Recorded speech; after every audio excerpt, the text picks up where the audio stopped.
Okay, this is the Tamen. Hold on a second. All right, this is the Tamen TCG deck slash card profiling pre-alpha stage for the Verdant starter deck. Pre-alpha pretty much means that this is the deck that is going to be played during playtesting, and then after playtesting, cards will be refined so that they are playable upon release. So in short, cards are subject to change during the process of this video and playtesting. For the first card, we're going to go into Berry Shroody. Berry Shroody is a Verdant 2 beast plant species, beast plant creature. It means that it. My brain is all over the place. It means that it takes up 2 spaces on the board to be summoned. It has a strike of 15, a guard of 10, and a range of 2. It only has one stance ability, which is the G stance, and when it is tapped in that stance, you can target one ally and target guard gain 5, meaning that that ally will gain 5 guard. It is a generic support, meaning that this card can be used in any deck and use this ability. Uh, its main ability is that when you tap it, you can Verdant Gear fetch 1, meaning that it can search any one gear card that is Verdant in the gear pile. So again, it is just basic generic guard support and not event, guard search. Oh my goodness, it is gear search. So gear search and guard support for any creature. The second creature in the entry is Toro Steer. It is a Verdant 2 Beast Bovid with a strike of 15, a guard of 25, and a range of 1. Its stance abilities are B and G, and while in the B stance and you tap this card, you can target a rival, do 10 Verdant damage, and do a rival shift of 1. What that means is that you can move an opponent's monster from one space to another, and that's a really good thing to do because basically what this deck is supposed to do is supposed to be like a stall ramp up deck. I don't know if I got the ramp up part right, but there are definitely cards in here that will stall and stop your opponent from doing things that they wanted to do because of it. And it is shown by the next ability here, which is in a G stance, you can tap a target the rival, do 10 verdant damage, and you can tap the card, target a rival, do 10 damage, 2 to 10 verdant damage, and then tap the target. So that's where the stall will definitely come in. It does not have a main ability because I think the fact that it is a very generic support card. I won't say support card. Well, I mean it technically is, because it is a very generic card that has no kind of restrictions whatsoever. Giving it a main ability might have been a little bit too much. This is Shroody's ability, so I gotta take that off when I edit the cards. Um, but yeah, it can be used in any deck, so I think that's pretty good for a creature like this. You could put it anywhere and then just surprise your opponents with a different kind of strategy. Um, the next entry, Vile Thorn Manchegora, is a Verdant 2 humanoid plant with a strike of 15, a guard of 10, and a range of 2. Okay, I had did something else. Um, it only has one stance, which is the B stance. While tapped, it does 5 damage to target rival each phase, and that'll make more sense when I read the main ability, which is when you tap this card, you can target a rival. I should probably say target rival in range, but I'll see. Target rival, tap target, and both cards are tapped until the second strike phase. So for 2 turns, this card will be this card and the card it's latched onto will be inactive, allowing you to, stall and try and make some plays. But it does have a very low defense. Um, in in terms of the game, points go by 5, so basically this is like 2. If you it goes from like 5 to 50. No, let's say 5 to 100. 5 to 100. So this is basically like 2 in terms of power. So you're gonna want to have like a lot of defensive backup for this creature, unless you're just going for like a quick stall strategy. Um, but she is also very generic. She can be put in any deck and used in any way possible. So there's also that, which makes it a lot easier for her to get the support she needs. For the fourth entry, you've got Botany Boxer, Manchegora.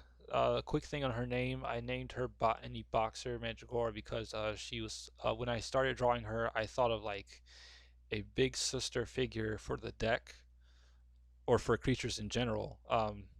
From her ability when I read it later, but she used to be called Botanic Boxer because she was a flower girl who boxes, so Botanic Boxer is just a good way to say the name. But then when I thought of the big sister thing, I was like, well, isn't there like a Japanese name for that or something? So I looked up and it was Oni, so I was like, okay, Botoni Boxer. But then I went with Botani Boxer because it sounds a little bit more feminine. So Botani Boxer Mandragora. Um, Verdant 3 Strike. She's a Verdant 3. Oh, I didn't put her species in. She's a Verdant 3 humanoid plant.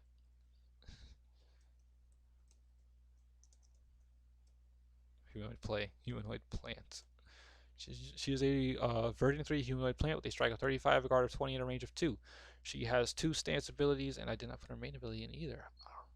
My file must have like did something weird before I left. Um, anyway, she has 2 stance abilities, which is the A stance and B stance. While in the A stance, you can tap this card, strike 2 rivals in range. That is it's very good for a base for her base stats, but if you raise her range, she can attack 2 rivals in any like 3 spaces, 4 spaces, and 5 spaces, so that's good as well. And in her B stance, when a rival strikes her, whether she is tapped or not, she can do counter damage of 10. So much like in the aqua deck, who was that? Torpedo Shark. She does counter damage. And she also is very generic in terms of support or in terms of play, so you could put her in any deck as well. I thought she would be more restrictive, but on based on the ability down here, I did not think that. Um, Her main ability is that Verdant damage 5 and guard gain 5 for each size 2 or lower ally Verdant in the roster. So what Verdant damage 5 means is that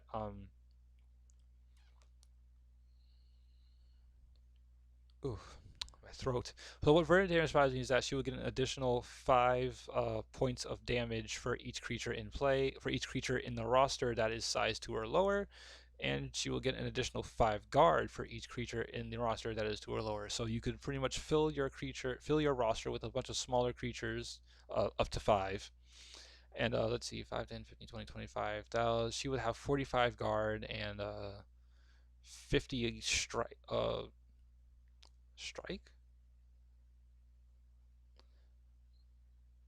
No, she wouldn't because her strike. Well, she there is a card that allows her to have verdant damage. So I guess if you use that card, if you use those cards, she would have technically 50 strike damage, which is pretty good. So she does need a bit more strategy, and it's not just a slap down and play. You got to actually figure out what you're going to do with this card before you play it. So I guess that there. Um, I guess that there is the restriction, is the bit of the restriction, so that she's not too good, but she's still pretty good. Uh, I'll type in the main ability later. I just read it to you, and it'll be everything will be corrected when I put it into the Discord, which will be in the link in the description down below. Um, The next entry, Oak Talon Ents. Oak Talon Ents is a Verdant 4, the biggest creature so far, with a strike of 45, a guard of 80, the biggest guard so far, and a range of 2. It has 2 stance abilities, which is A and B. Its A stance ability is that you can tap this card and deal 15 Verdant damage. Its B stance ability is that you can activate 1 Verdant event. Now, I'm trying to figure out if I want to be able to tap the card or if it just draws the event. I think it'll just draw the event, and you can only use this one time.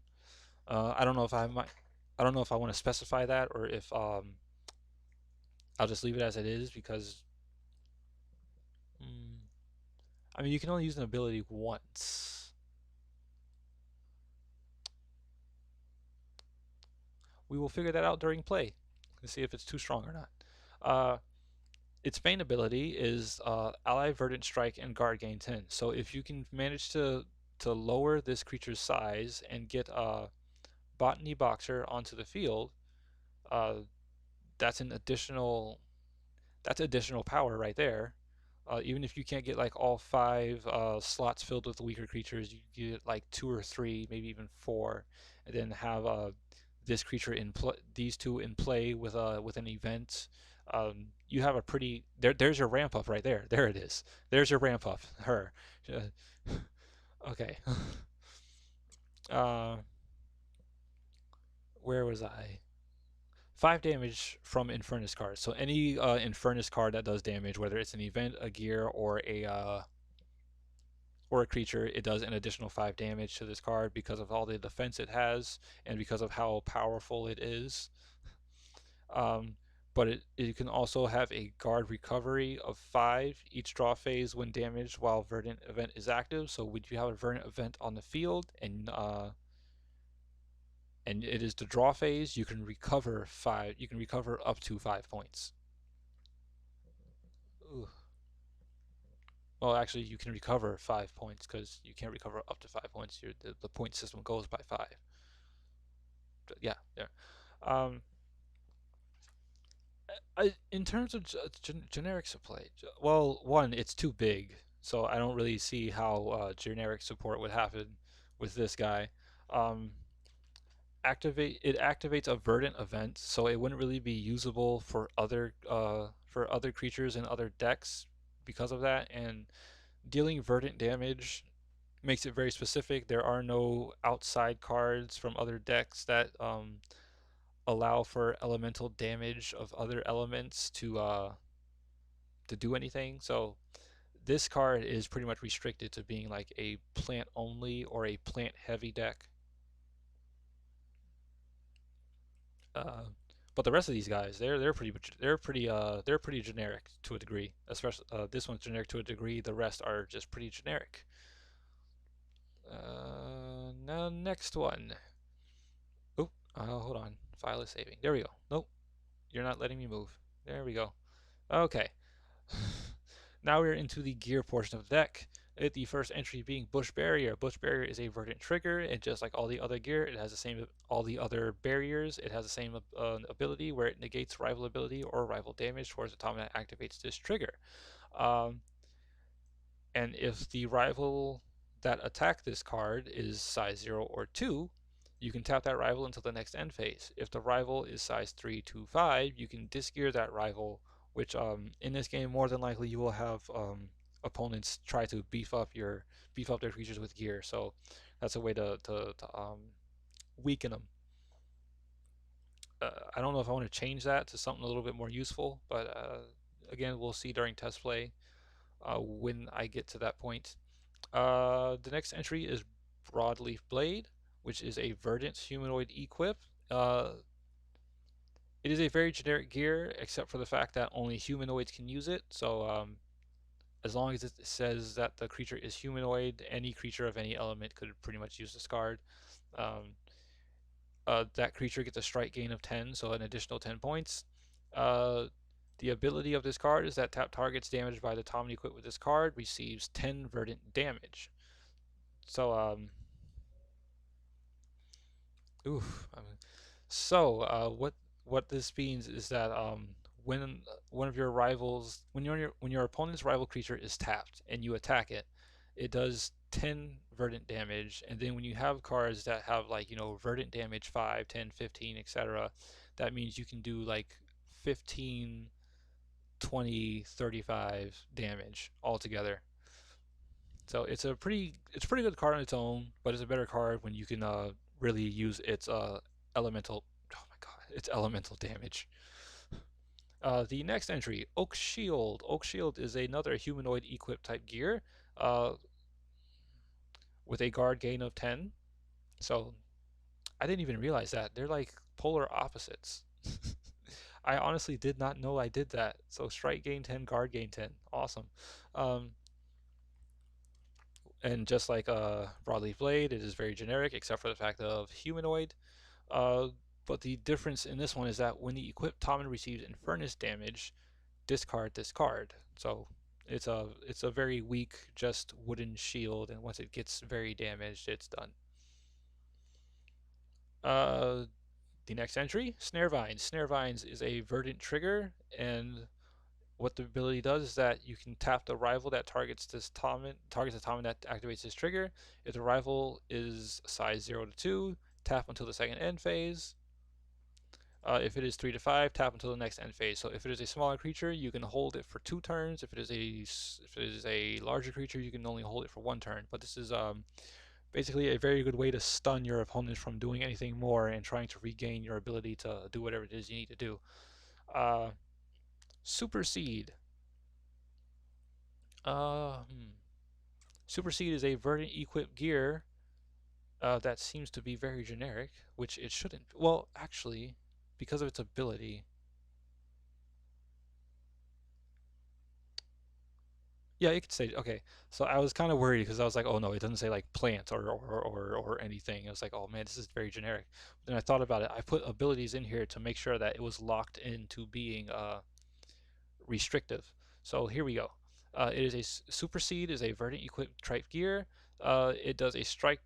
What it does is strike damage becomes verdant damage. So I guess you can technically use it for any creature to have verdant damage, which I guess that would be an interesting thing to do. But other than that, hmm, oh, that does make it a little bit generic, doesn't it? Strike damage becomes verdant damage. It'll have to be a plant. Yeah,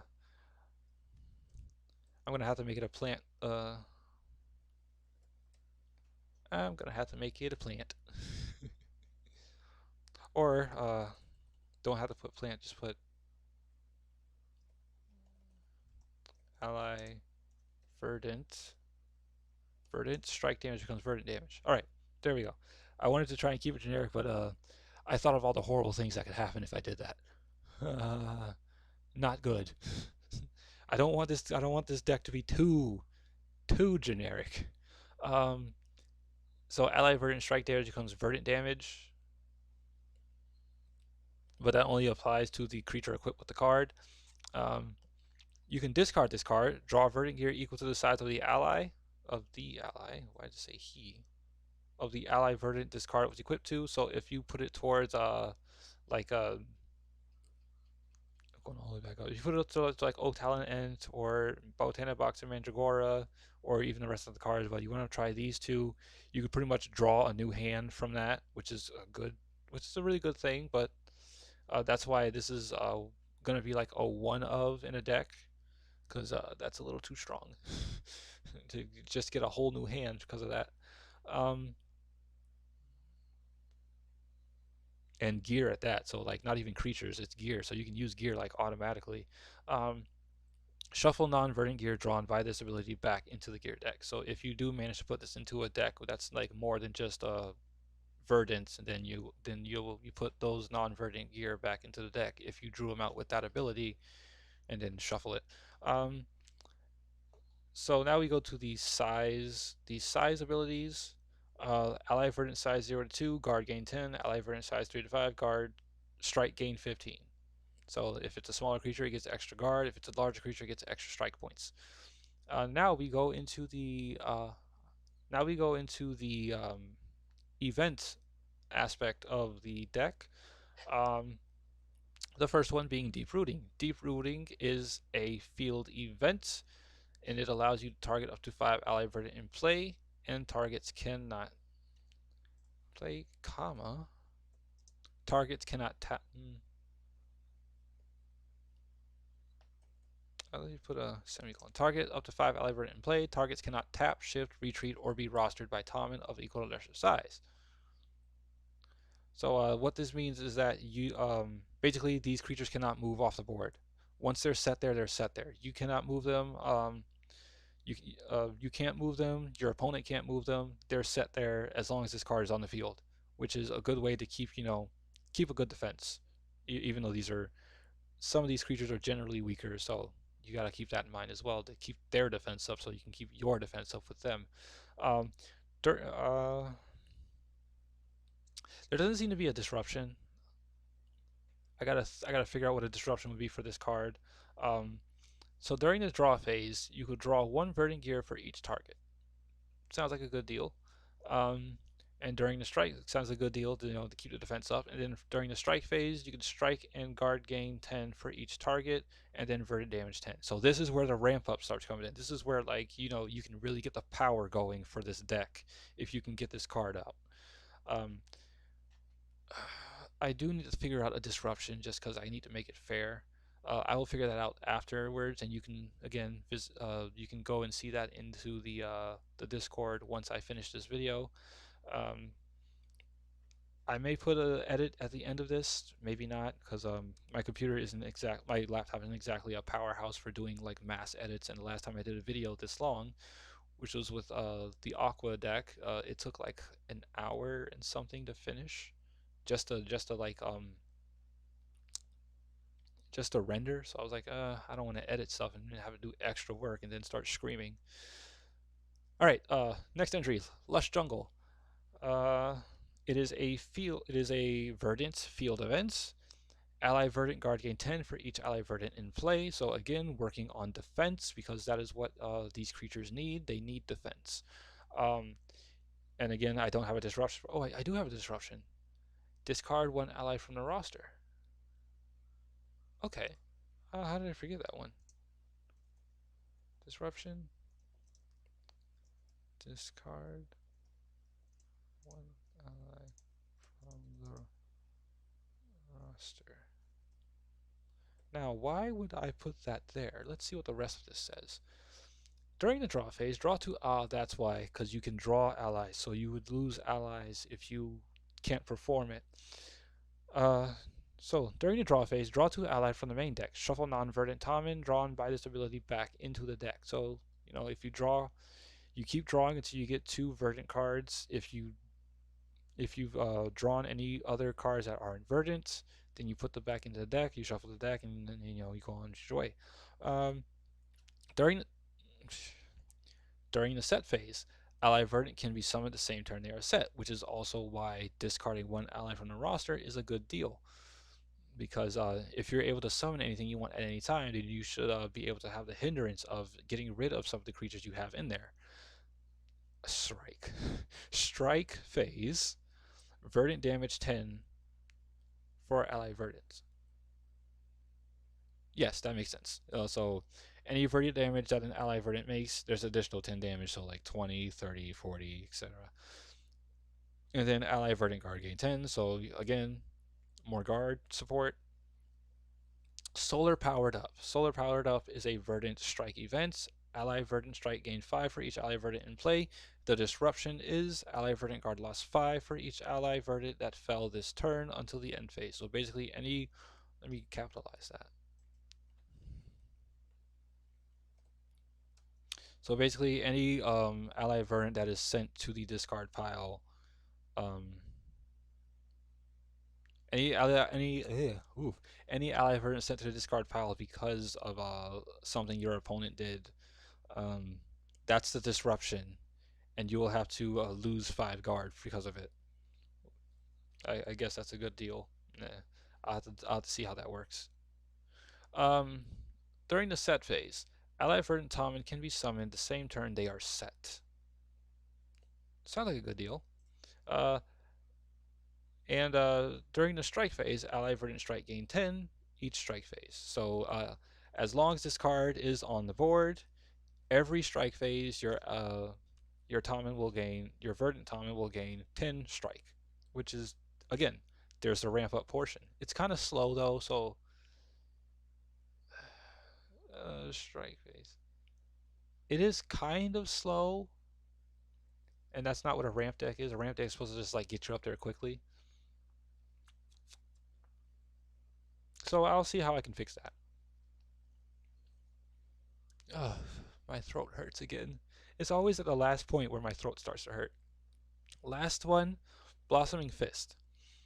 Blossoming Fist is a Verdant Strike event. Target one ally Verdant until the end phase. Strike damage becomes Verdant damage. The disruption is target strike becomes 0 until the next end phase. So much like wait, I haven't talked about that video yet. Wait, did I? Infernus. Oh yeah, okay, I did talk about it. That was the first video. So much like the Inferno, whatever I called it, the Inferno Force. You know, if you mess up, the creature that you tried to power up to the max hits 0. I like this art. I wish I could do more to it, but I was getting to the point where I was just focusing too much on artwork and not getting anything done. So I was like, I'll just use this. During the set phase, the target cannot retreat. And during the strike phase, strike gain 5 for each ally verdant in roster. Strike damage becomes verdant damage, and verdant damage 10. Uh,